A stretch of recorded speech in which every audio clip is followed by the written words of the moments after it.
The widow who bought an abandoned land discovered a secret that changed her life.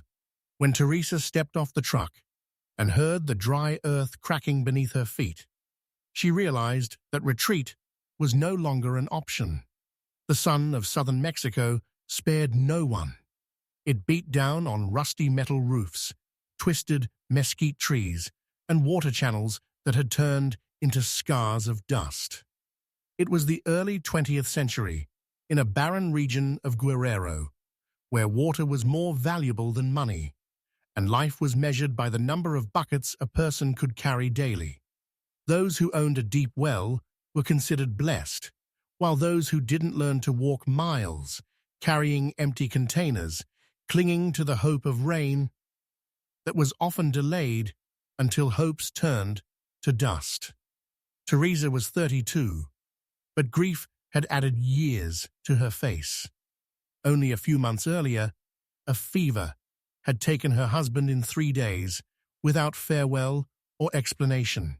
Suddenly, she found herself a widow, with 2 young daughters and a small amount of money she guarded as one would guard a candle flame in the wind. Returning to her parents' house meant a life of pity and a predetermined future. Staying on her own, however, was a gamble with her entire life. I can do this. That's why she bought the land no one wanted, a piece of abandoned land far from the river, with a half-ruined house in its center and soil so hard that no grass dared penetrate it. The notary said, with a tone that mixed advice with warning, "The land is cheap, but there's no future here." Teresa listened silently. She hadn't bought a future. She had bought a chance. The house was more a memory than a shelter, rotting wooden planks, a sagging door, holes in the roof through which the air passed as if hungry. Anna, 4 years old, grabbed her mother's hand and asked fearfully, "Here, Mom?" Teresa swallowed hard and replied with a firmness she hadn't felt before, "Here, my daughter. We will build it piece by piece." That first night, they slept on tattered blankets while the sounds of the fields surrounded them.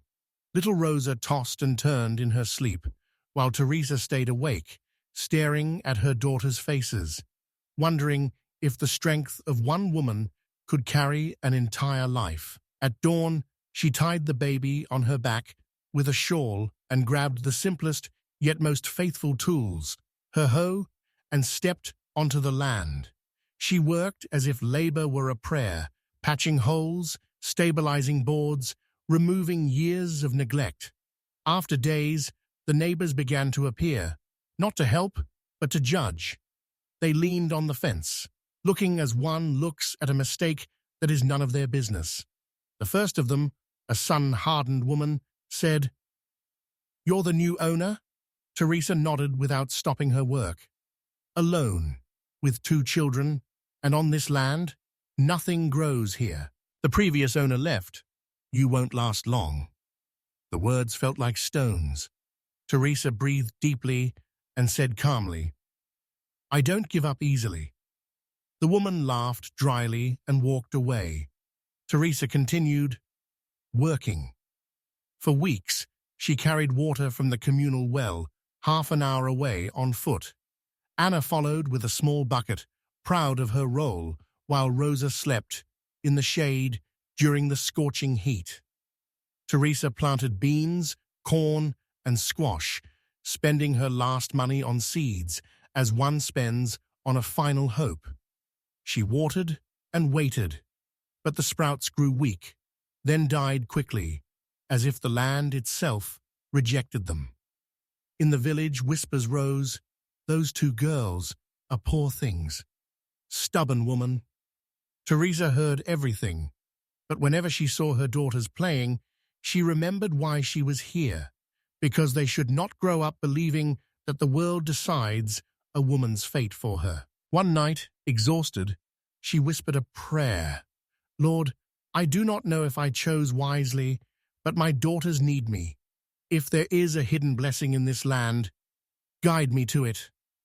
The next day, she made a bold and desperate decision at the same time.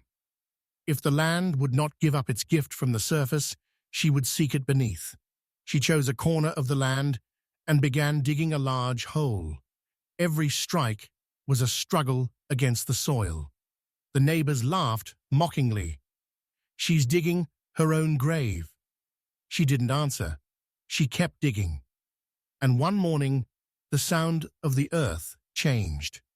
She drove the hoe in and felt moisture. She struck again, and then she heard a completely different sound.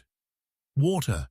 Water burst forth, suddenly, clear and cold, filling the hole Teresa had dug.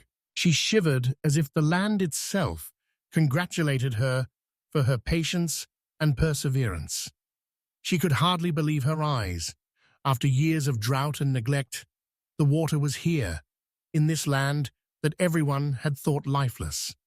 But the water was not the only surprise. As Teresa began drawing buckets, she discovered an old chest, half buried in the mud. Her heart raced as she carefully pulled it out. The chest was filled with gold coins and rare currency, some dating back to before the modern village, some engraved with strange symbols she didn't recognize. In that moment, the neighbors froze at the edges of the land, eyes wide with astonishment and curiosity. The harsh woman who had mocked her could not believe what she saw, and her cruel words fell into embarrassed silence. Teresa smiled.